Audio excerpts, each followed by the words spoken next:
A legacy of lies, a future unwritten, and the secrets that could destroy everything before the truth sets me free. A journey through betrayal, hidden agendas, and the dangerous truths that were never meant to be uncovered. The cold wind howled through the empty streets as I pulled my coat tighter around my shoulders.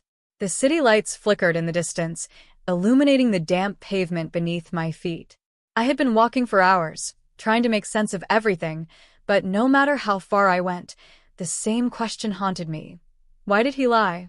A week ago, I thought I had everything figured out. My father was a businessman, my mother a homemaker, and my younger brother, Jake, was just another carefree teenager worried about exams and weekend plans. But that was before I found the letter. Before everything unraveled. It had been tucked away inside an old book in my father's study, yellowed with age, yet the words were clear as day. If you are reading this, then the truth is already reaching you. You are in danger. They will come for you, just as they came for me. Trust no one. At first, I thought it was a joke, some relic from my father's past, forgotten and irrelevant. But then the phone call started. The first was from an unknown number. A man's voice, low and urgent. Get out of the house. They're watching. I hung up, shaking. A prank, I told myself. Nothing more. But the following day, Jake disappeared. No notes, no clues, just gone. The police called it a runaway case, but I knew my brother. He wouldn't leave without telling me. Something was wrong, and my parents, they weren't acting like themselves. My mother barely spoke, her eyes red-rimmed but distant, as if she already knew something I didn't. My father? He was quieter than usual, watching me from the shadows, never answering my questions. Then last night, I found another note, this time left in my bedroom drawer. You have to leave. They are closer than you think. Midnight. The train station. I knew better than to ignore it. And that's how I ended up here, standing in the cold, staring at the empty tracks, waiting for a sign that I wasn't losing my mind. A train horn blared in the distance. My breath hitched as the headlights cut through the fog. Then, just as the train slowed to a stop, a shadow moved behind me. I spun around, my heart hammering. A man in a dark coat, his face hidden beneath a hood. He didn't speak, but his presence alone sent a shiver down my spine. I wanted to run, but something in my gut told me this was who I had been waiting for. His voice was barely a whisper. You shouldn't have come alone. Before I could respond, he grabbed my arm and pulled me onto the train. The doors slammed shut behind us, and my world changed forever. The train lurched forward, the dim cabin lights flickering as I stumbled into a seat. My pulse raced, my breath coming in shallow gasps. Who was this man? Why did he know about me? He sat across from me, his hood still drawn low over his face. The silence between us stretched, thick with unspoken questions. I clenched my fists, determined not to let fear consume me. Who are you? My voice was steadier than I felt. He hesitated, then exhaled. A friend. I scoffed. Friends don't kidnap people onto moving trains. His lips twitched, almost a smirk. And yet here you are. Safe. For now. I glanced around. The train car was nearly empty, save for a few passengers hunched in their seats, lost in their own worlds. The rhythmic clatter of the wheels on the tracks filled the void between us. Why should I trust you? I asked. Because I'm the only one standing between you and them. My stomach tightened.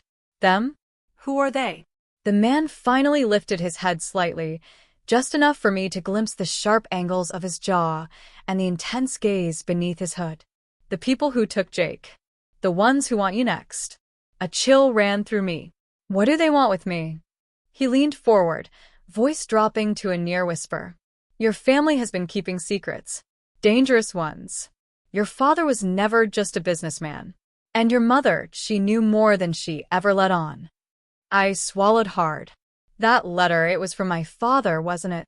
The man nodded. And he left it for you because he knew this day would come. He knew they would come for you. My head spun.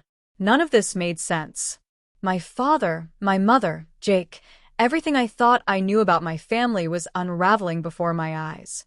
The train rattled over the tracks, the outside world blurring past. I felt trapped between two realities, one where I was just a normal girl from a normal family, and another where my entire life had been a lie. "Where are we going?"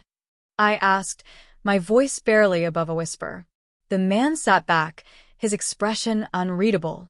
"Somewhere safe. But first you need to decide, do you really want the truth? Because once you know, there's no going back." I hesitated. Could I? I thought of Jake, of his empty room, his favorite jacket still hanging on the chair as if he'd return at any moment. I thought of my mother's haunted eyes and my father's silence. Then I clenched my jaw. "Yes. I want to know everything." The man nodded. "Then hold on, because this is just the beginning." The train ride stretched on, an eerie silence filling the cabin as we sped through the darkened countryside.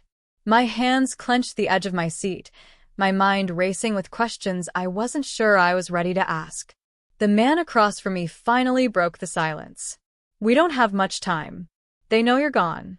It won't take them long to track us." I swallowed hard. "Who exactly are they? And why do they want me?"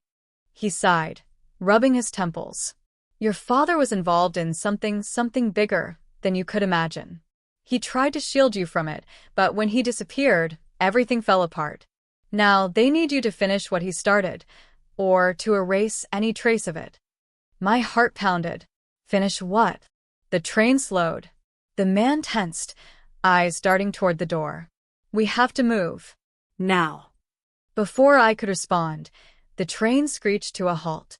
The doors hissed open, and outside, in the dim station light, stood a figure I knew all too well. My mother. She wasn't alone, and she wasn't smiling. I froze, my breath catching in my throat. My mother's eyes met mine, filled with something unreadable. Fear? Anger? Regret? I couldn't tell.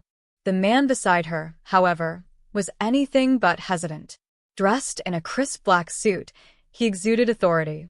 His piercing gaze locked onto me with unsettling intensity. "Come with us," he said, voice smooth yet firm. The man beside me tightened his grip on my wrist. "Don't." My mother took a step forward. "Please, honey. It's not safe out here." I was trapped between them, my mind screaming with indecision. Then the station lights flickered, and everything exploded into chaos. The lights burst, shrouding the station in darkness. A gunshot echoed. Someone screamed. My mother reached for me, but so did he. I had seconds to choose, and I ran. The train ride stretched on, an eerie silence filling the cabin as we sped through the darkened countryside. My hands clenched the edge of my seat, my mind racing with questions I wasn't sure I was ready to ask. The man across from me finally broke the silence. "We don't have much time. They know you're gone. It won't take them long to track us." I swallowed hard. "Who exactly are they? And why do they want me?" He sighed, rubbing his temples. "Your father was involved in something bigger than you could imagine. He tried to shield you from it, but when he disappeared, everything fell apart. Now they need you to finish what he started, or to erase any trace of it." My heart pounded. Finish what? The train slowed. The man tensed, eyes darting toward the door. "We have to move. Now." Before I could respond, the train screeched to a halt. The doors hissed open, and outside, in the dim station light, stood a figure I knew all too well. My mother. She wasn't alone, and she wasn't smiling.